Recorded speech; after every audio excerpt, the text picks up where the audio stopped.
नमस्कार, मैं हूं आपके साथ अनुष्का और आप देख रहे हैं खबर का असर। सर, सेंट्रल गवर्नमेंट ने 40 अमेंडमेंट्स कैबिनेट ने अप्रूव किया है वक्फ एक्ट में, जिसके तहत वक्फ बोर्ड को रिस्ट्रिक्ट किया जाएगा वक्फ प्रॉपर्टीज़ के दौरान। कैसे देखते हैं सर इस बिल को जो अगले हफ्ते पार्लियामेंट में लाया है? सबसे पहली बात तो यह है कि जब पार्लियामेंट सेशन में है तो सेंट्रल गवर्नमेंट जो है पार्लियामेंट्री सुप्रीमेसी और प्रिविलेजेस के ख़िलाफ़ ये काम करते हुए मीडिया को इन्फॉर्म कर रही है और पार्लियामेंट को इन्फॉर्म नहीं कर रही है। पार्लियामेंट जब चल रहा है तो सरकार का काम है कि इमीडिएटली आप पार्लियामेंट को इन्फॉर्म करते, बजाय इसके कि आपने मीडिया को लीक किया। अब जो मीडिया ने रिपोर्ट किया उसकी बुनियाद पर मैं ये कह सकता हूँ कि ये जो प्रपोज अमेंडमेंट से मीडिया में जो लिखा गया है वो इस बात को बताता है कि मोदी हुकूमत वक्फ बोर्ड की ऑटोनॉमी को छीनना चाहती है और वो इंटरफेयर करना चाहती है वाकिफ़ के मंशे के ख़िलाफ़ कि किस तरह से उस वक्फ की प्रॉपर्टी को चलाया जाए, और ये ख़ुद फ्रीडम ऑफ रिलीजन के ख़िलाफ़ है, नंबर 1। दूसरी बात यह है कि बीजेपी शुरू से वक्फ बोर्ड्स और वक्फ की प्रॉपर्टीज़ के ख़िलाफ़ रही है और इनका एक हिंदुत्व का एजेंडा है, आरएसएस का एजेंडा है कि वो शुरू से वक्फ प्रॉपर्टीज़ को और वक्फ बोर्ड को ख़त्म करने की कोशिशें करती रही हैं। तीसरी बात यह है कि अब जो मीडिया के रिपोर्ट्स के ऊपर मैं अपना ये रिएक्शन दे रहा हूँ कि एक बार किसी प्रॉपर्टी को वक्फ डिक्लेयर कर दिया गया तो हमेशा वक्फ रहता है। तो वक्फ एक्ट जो है 54 का है और 96 का है, जो 96 के एक्ट तो 2013 में अमेंड किया गया। वो सर्वे कमिश्नर को पावर्स देता है और सर्वे कमिश्नर को अपॉइंट कौन करती है? State government. तो सर्वे कमिश्नर वक्फ प्रॉपर्टीज आइडेंटिफाई करता, उसके बाद लिस्ट ऑफ वक्फ प्रिपेयर होती है सर्वे कमिश्नर की तरफ से, और वो सर्वे कमिश्नर जो स्टेट गवर्नमेंट का अपॉइंटी है उसको स्टेट गवर्नमेंट को भिजाता और स्टेट गवर्नमेंट गज़ीट नोटिफिकेशन इशू करती है। तो गज़ीट नोटिफिकेशन खुद एक ऑफिशियल एक्ट है और अगर गज़ीट नोटिफिकेशन 1 साल तक चैलेंज नहीं होती तो वो फाइनल हो जाती है और नेचर ऑफ वक्फ हो जाता है। इसको ये लोग चेंज करना चाहते हैं, यानी जो पहले से वक्फ हो चुकी हैं प्रॉपर्टीज़ अब दोबारा उनको इस्टेब्लिश करना पड़ेगा कि ये वक्फ है। ये इम्पॉसिबिलिटी है। दूसरी बात यह है कि गज़ीट का जो कंक्लूसिव नेचर है उसको आप डाइल्यूट करना चाह रहे हैं। माने अब कई लोग वक्फ की प्रॉपर्टीज़ में इंक्रोचर्स है, इलीगल तरीके से वहाँ पर है, तो इनको एक मौका मिल जाएगा कि वो वक्फ प्रॉपर्टीज़ को बोलेंगे कि हमारी प्रॉपर्टी है, वक्फ की प्रॉपर्टी नहीं है। और कोई भी प्रॉपर्टी में ये झगड़े होते कहीं ना कहीं, तो उसको एक एंक्रोचर्स को एक मौका मिल जाएगा। तीसरा न्यूज़ रिपोर्ट ये बोलता है कि अमेंडमेंट इन इस्टेब्लिशमेंट और कंपोजिशन ऑफ वक्फ बोर्ड। तो ये एक्ट खुद ये बोलता है कि हर स्टेट में एक वक्फ बोर्ड होना चाहिए और बोर्ड रिस्पॉन्सिबल होगा उसके एडमिनिस्ट्रेशन और मैनेजमेंट ऑफ वक्फ प्रॉपर्टीज़ के लिए। अब अगर आप अमेंडमेंट करेंगे establishment and composition of Waqf board में तो एक एडमिनिस्ट्रेटिव क्योस होगा, loss of autonomy Waqf board का होगा, और ये गवर्नमेंट का जो कंट्रोल है वक्फ बोर्ड के ऊपर, गवर्नमेंट का कंट्रोल बढ़ेगा तो वक्फ के इंडिपेंडेंस पे एक बहुत बड़ा असर पड़ेगा। चौथी बात उसमें यह है कि वक्फ ट्रिब्यूनल्स है। अब ये जो मीडिया रिपोर्ट ये बोल रहा है कि गवर्नमेंट इन ट्राइब्यूनल्स को डाइल्यूट करना चाहती है। अब ये ट्राइब्यूनल्स के पावर्स को आप डाइल्यूट कर देंगे तो फिर ये केसेस का क्या होगा? इनएफेक्टिव इन्फोर्समेंट होगा।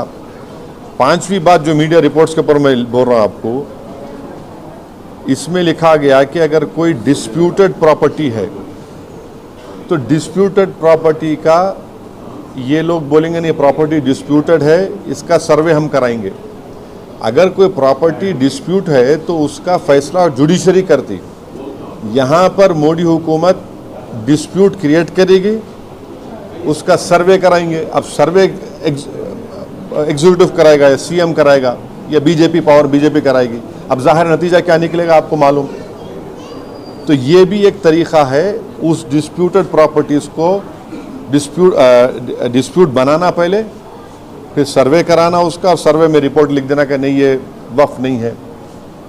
ऐसे कई मस्जिद दरगाहें हैं हमारे भारत में जहाँ पर बीजेपी आरएसएस ये क्लेम करती है कि वो दरगाह और मस्जिद नहीं है। तो जो पावर जुडिशरी का है वो एग्जीक्यूटिव छीनना चाह रहा है उसको। और एक बात जो मीडिया रिपोर्ट्स के मालूम ये हो रही है कि अब कोई कब्जा करके इंक्रोचर है तो वक्फ बोर्ड को पावर है, उसके पावर्स को अगर आप छीन लेंगे तो फिर पूरा ये तो लॉस होगा वक्फ प्रॉपर्टीज़ का। अच्छा, उसमें एक और मीडिया रिपोर्ट में बात आई है, amendment to the process of Waqf board. ये जो वाकिफ़ होता है वो अगर मेरी प्रॉपर्टी में बोलता हूँ वक्फ बोर्ड को मैं दे रहा हूँ, मैं वक्फ कर वाकिफ़ हूँ, मुतवल्ली मैं रहूँगा किसी और, वो आप बोल रहे वो भी नहीं रहेगा। तो बेसिकली ऑल इन ऑल ये जो है ये पूरे इस तरह का, अगर ये मीडिया रिपोर्ट सही है तो मोदी सरकार ये चाह रही है कि पूरे वक्फ बोर्ड की प्रॉपर्टीज़ को छीन लिया जाए, इनको मुसलमानों से छीन लिया जाए। और वो थ्रेटन कर रहे हैं वक्फ की प्रॉपर्टीज़ का जो कंट्रोल है वक्फ बोर्ड्स के ऊपर, ताकि उसमें तमाम लीगल एम्बिग्यूटीज़ पैदा हो जाना और इससे और वक्फ की प्रॉपर्टीज़ का नुकसान होगा। तो अब ये कंप्लीट सिस्टम को जब ये लोग अगर मीडिया रिपोर्ट्स सही है चेंज करना चाह रहे, उसमें कुछ ये करना चाहे, तो कोई भी आगे बढ़कर प्रॉपर्टीज़ को वक्फ नहीं करेगा। और आप देखेंगे कि कई मुसलमानों के मस्जिदें हैं, दरगाहें हैं जहाँ पर हिंदुत्व की ऑर्गेनाइजेशन आरएसएस बोलती कि नहीं है वो।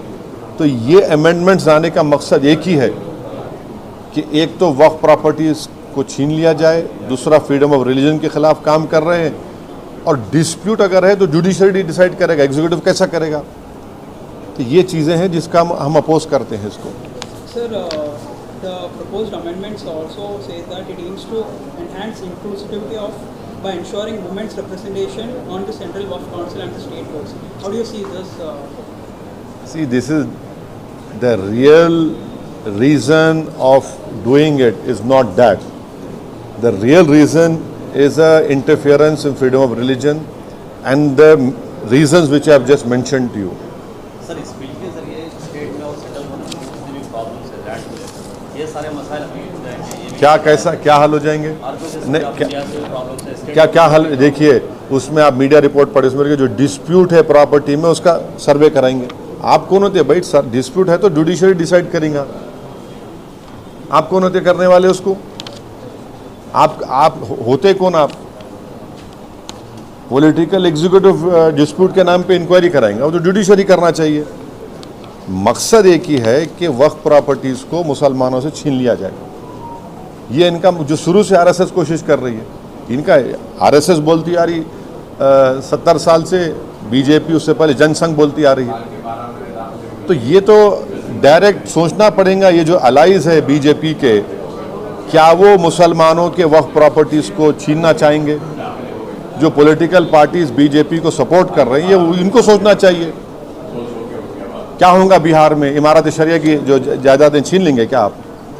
आंध्र प्रदेश में वक्फ प्रॉपर्टीज है, क्या करेंगे? छीन लेंगे क्या आप उन लोगों को? ये तो उनको सोचना चाहिए, लोग जो सपोर्ट कर रहे हैं बीजेपी को।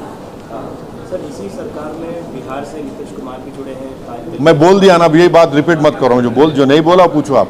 Sir, will you appeal the India Bloc Alliance to oppose the bill? No, see, I have said what I have to say. It is for I cannot speak for other political formations or political parties. Okay. Telangana सरकार ने आपकी बात पूरी रखी है sir, ये पहले बात नहीं, ये हमारे एमएलएज अकबरुद्दीन ओवैसी साहब की लीडरशिप में हमारी पार्टी शुरू से कह रही थी कि हैदराबाद, साइबराबाद और रच्चाकोंडा एक बहुत बड़ा एरिया है और यहाँ पर बिज़नेस एक्टिविटी होनी चाहिए और गवर्नमेंट एक फ़िक्स टाइम दे दे और लीगली करे। हम वेलकम करते जो डिसीजन चीफ मिनिस्टर लिए एमआईएम के रिप्रेजेंटेशन के ऊपर। इससे गैर ज़रूरी के तमाम जो इस्टेब्लिशमेंट्स हैं उनका हरासमेंट रुकेगा और सही तरीके से वो काम करके अच्छा कर सकेंगे।